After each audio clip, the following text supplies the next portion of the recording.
ರಷ್ಯಾದಲ್ಲಿ dry fruits cost ಎಷ್ಟು ಅಂತ ಗೊತ್ತಾ ನಿಮಗೆ? ನಮಸ್ಕಾರ ಎಲ್ರಿಗೂ. ಇವತ್ತು ರಷ್ಯಾದಲ್ಲಿ ಡ್ರೈ ಫ್ರೂಟ್ಸ್ ಎಷ್ಟು ಅಂತ ನೋಡೋಣ ಬನ್ನಿ. ನೀವು ನೋಡ್ತಿರ್ಬೋದು ಹೇಸಲ್ನಟ್, ದ್ರಾಕ್ಷಿ, ಎಲ್ಲ ಥರದ ಡ್ರೈ ಫ್ರೂಟ್ಸ್ ನೋಡ್ತಿರ್ಬೋದು. ಅದರಲ್ಲಿ ಫಸ್ಟು ದ್ರಾಕ್ಷಿ ನೋಡೋದಾದರೆ 600ಗೆ 1 kg ದ್ರಾಕ್ಷಿ, ಆ ಥರ ದ್ರಾಕ್ಷಿನೂ ಸಿಗುತ್ತೆ. ಪ್ಲಸ್ 800ಗೆ 1 kg ದ್ರಾಕ್ಷಿ, ಇದೊಂದು ಸ್ವಲ್ಪ ಪ್ರೀಮಿಯಂ ಕ್ವಾಲಿಟಿ ದ್ರಾಕ್ಷಿ ಆಗಿರುತ್ತೆ. ಪ್ಲಸ್ ಇನ್ನೂ ಬೇರೆ ಬೇರೆ ಥರ ದ್ರಾಕ್ಷಿ ಸಿಗುತ್ತೆ. ನೆಕ್ಸ್ಟು ಖರ್ಜೂರ ನೋಡೋದಾದರೆ 500 or 600 per kilo ಇದೆ.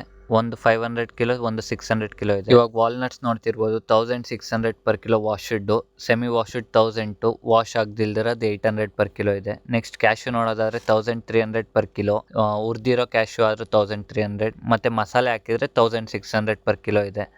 ಬಾದಾಮಿ ನೋಡ್ತಿರ್ಬೋದು ನೀವು 1200 per kilo, 1300 per kilo ಇದೆ. ಹಂಗೆ ಪಿಸ್ತಾನು 1600, ಸುಲ್ದಿರೋದು 2300.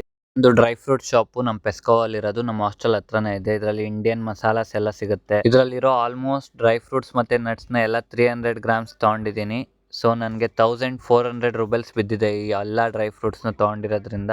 ಪ್ಲಸ್ ಡಿಸ್ಕೌಂಟು ಹಾಕ್ಕೊಡ್ತಾರೆ ಈ ಶಾಪಲ್ಲಿ. ಅದಕ್ಕೋಸ್ಕರ ಎಲ್ಲ ಇಂಡಿಯನ್ ಸ್ಟೂಡೆಂಟ್ಸ್ ಇಲ್ಲೇ ಬಂದು ತೊಗೊಂತಾರೆ. ನಿಮ್ಗೆ ಏನು ಅನ್ನಿಸ್ತು ಈ ವಿಡಿಯೋ? ಇಷ್ಟ ಆದರೆ ಲೈಕ್ ಮಾಡಿ, ಶೇರ್ ಮಾಡಿ, ಸಬ್ಸ್ಕ್ರೈಬ್ ಮಾಡಿ.